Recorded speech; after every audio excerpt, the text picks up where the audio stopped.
It's Sierra. And Lauren. Today, I am doing my final project, and since my professor allowed us to be creative with it, I decided that I would make it into a YouTube video. And I could have posted it on another channel, just make another channel and post it, but I thought, why not educate our subscribers? So Lauren has no idea what I'm doing today, but in order to just make it a little bit fun, what I'm gonna do is ask Lauren to, so the topic that I'm gonna be talking about is women in the civil rights movement. So Lauren is gonna be out of here just now, but I just wanna involve her for a second. And what I'm gonna ask you to do is I'm gonna give you, I guess, 60 seconds. I'm gonna give you 60 seconds to just write down as many women that you know of in the civil rights movement. Wait, what? Okay, so Lauren's gone now, and I gave her a minute, but she was having a little difficulties naming some women, so I said that she could put men in there too. So she has 4 names on her list. She said Rosa Parks, Maya Angelou, Martin Luther King Jr., Malcolm X. As I said, I'm going to be talking today about important women in the civil rights movement. The reason that I had her write that list is like a little icebreaker. So many of us don't know that it was not just black people who fought for, the rights of black people in the civil rights movement. There was also different races involved, and it was not just men who were at the forefront. Like, I asked her to name women, and she can only give me 2. And then when it came to the men, I just give me 2 men, and then she immediately got Martin Luther King Jr., Malcolm X. So today I wanted to focus on women in the civil rights movement, but not just women. I wanted to do minority women who are not black. So that was very hard. So it was already hard to find women, but then to find women of other minority groups was even harder. So today I was able to find 3, and I'm gonna just highlight these 3 women and what they did for the movement. I decided to do this. I didn't know that it was gonna be that hard to find information on women of different backgrounds and in their involvement in the civil rights movement.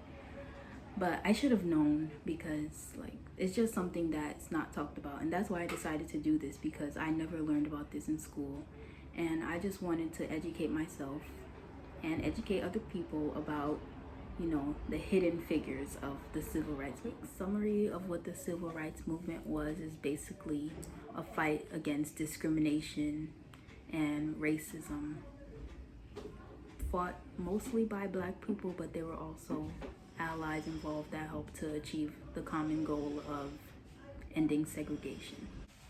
Okay, when I'm talking about these 3 women, you may hear some familiar names, but I bet you didn't know that these women were behind these names. The first name on my list is Grace Lee Boggs. She was born on June 27, 1915, and she died on October 5th, 2015. October 5th is my birthday, so I will definitely remember Grace Lee Boggs. She was a Chinese American activist and philosopher, and she lived in the African American community, and she was also married to a black man, and his name was James Boggs. Both Grace and her husband were activists, and she and her husband contributed to the founding of the National Organization for American Revolution, otherwise known as NOR, N-O-A-R. And she was involved in the Black Power movement and advocated for tenants and worker rights in her community. A popular name that we all know is Martin Luther King Jr., as my sister wrote on her list. We know that there was a March on Washington in 1963, but what we didn't know is that 2 months prior to the March on Washington, Martin Luther King Jr. also had another march, and guess who was involved in organizing that march? Grace Lee Boggs. Please ignore the noise in my background. Okay, Grace did not believe that change would come just through electing certain leaders, but through action. and building up communities. And the way that she was honored is by the New School, who has a center named after her and her husband, James Baldwin and Sylvia Rivera. And just in case anybody doesn't know who Sylvia Rivera was, she was a drag queen, and she was known as like the Rosa Parks for the transgender movement. The name of the center is the Baldwin Rivera Boggs Center. So thank you, Grace Lee Boggs, for your contributions to the movement. So thank you, Grace Lee Boggs, for your contributions. Next up, we have Yuri Kochemaya. I hope I'm pronouncing her name correctly. She was born on May 19th, 1921, and she died on June 1st, 2014. In Yuri's lifetime, Japanese people were treated very poorly because, as we know, the bombing of Pearl Harbor.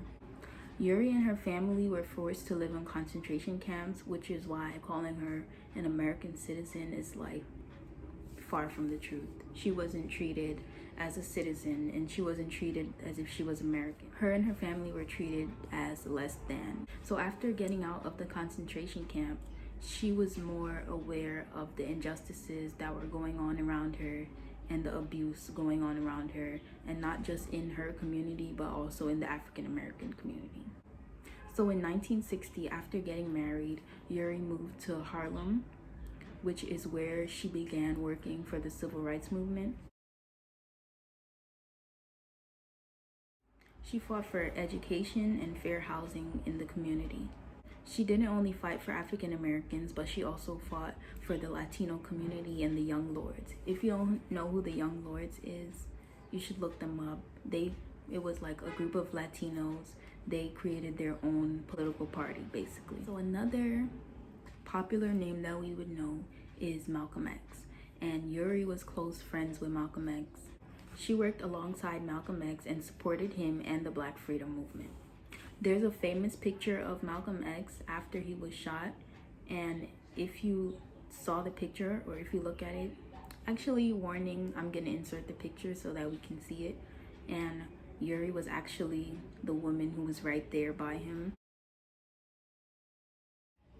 So this just shows an example of how people can be in pictures and you don't know like the important contributions that they made. Like, we all know Malcolm X, but you don't know that Yuri was actually fighting alongside him, and that's why she was there. Like, we see a lot of pictures of like historical events, and we see people, we don't know their names, we don't know their faces. But if we see people in pictures, then we should know that they also are important because they're in the picture for a reason. They're most likely fighting for the same cause that you see the person who you might recognize in the photo. They're fighting for the same cause even if you don't know their name.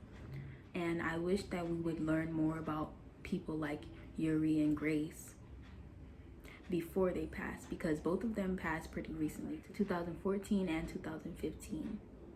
And I think that they should be able to receive their praise while they're still alive. And Grace, she did get some recognition, but I didn't really see a lot of recognition for Yuri. But either way, thank you to Yuri Kochemaya for your contributions to the civil rights movement.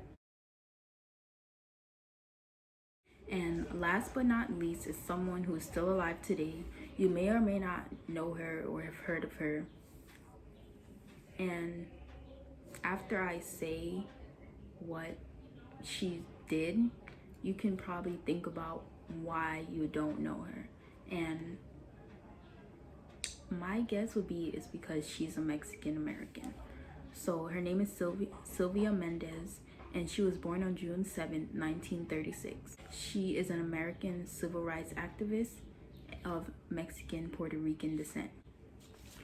Although her fight was geared more towards Mexican Americans and their rights, she did have a very major impact on the Black community and desegregating schools. At the age of 8 years old, Sylvia and her family fought a court case known as Mendez v. Westminster.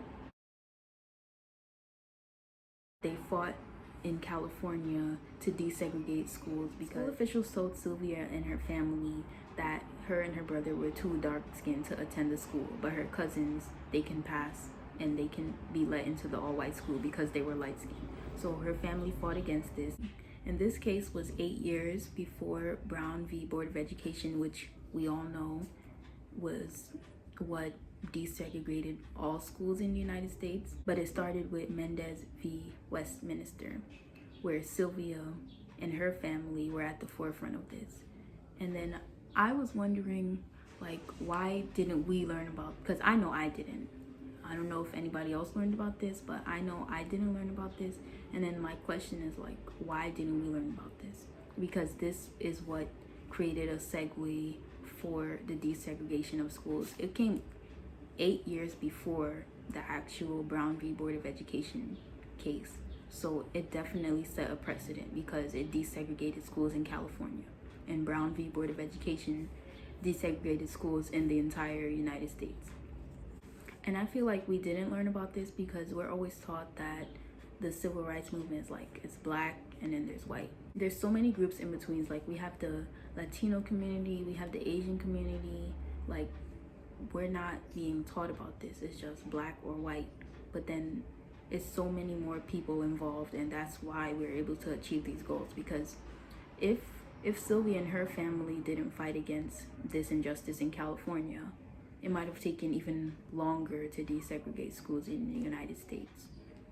So I feel like Sylvia is recognized for the work that she's done, even though a lot of people might not know about her.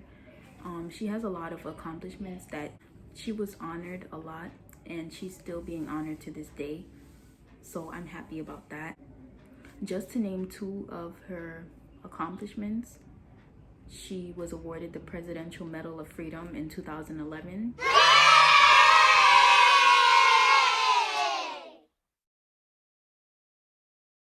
And she also has a school named after her, so she will continue to live on through that school. I just think that it's so sad that we will never know certain names or certain stories because either they weren't recorded or they were erased. It was very hard to find just these 3 names, and I know there's so many more. I wish I could have brought more names into this video, but at least we have these 3. But don't forget these 3 names: Grace, Yuri, and Sylvia. Women a lot of times don't get the recognition that they deserve, and it's always like the man is a leader, the man does this, the man does that. But if you look more in depth, and I don't see why we have to do this research on our own when we should be taught this in school, that there are a lot of women that work behind the scenes that help to make everything possible. Even with the March on Washington, there were a lot of women that were involved. And since I think that we should be acknowledging people while they're still alive, I just wanted to give a shout out to Diane Nash, who was a freedom rider, Claudette Colvin. I feel like some people might know more about her now, but she actually came before Rosa Parks refused to give up her seat on the bus. Claudette Colvin came before her, but it was just easier to make Rosa Parks the face of the movement because Claudette was young, and it just would look bad on the movement because she was a young pregnant teen. And Angela Davis, I know a lot of us know about Angela Davis, so we should just continue to keep the praises going for these women while they're still alive, and also don't forget the ones who came before them. Thank you for watching this video. I hope that you learned something from it, and I hope that you guys also enjoyed it. And if you take nothing else away from this, just remember that history was collective amongst every race, every group, every background, and the civil rights movement was not just black and white. There were many people involved behind the scenes, and don't forget about the women.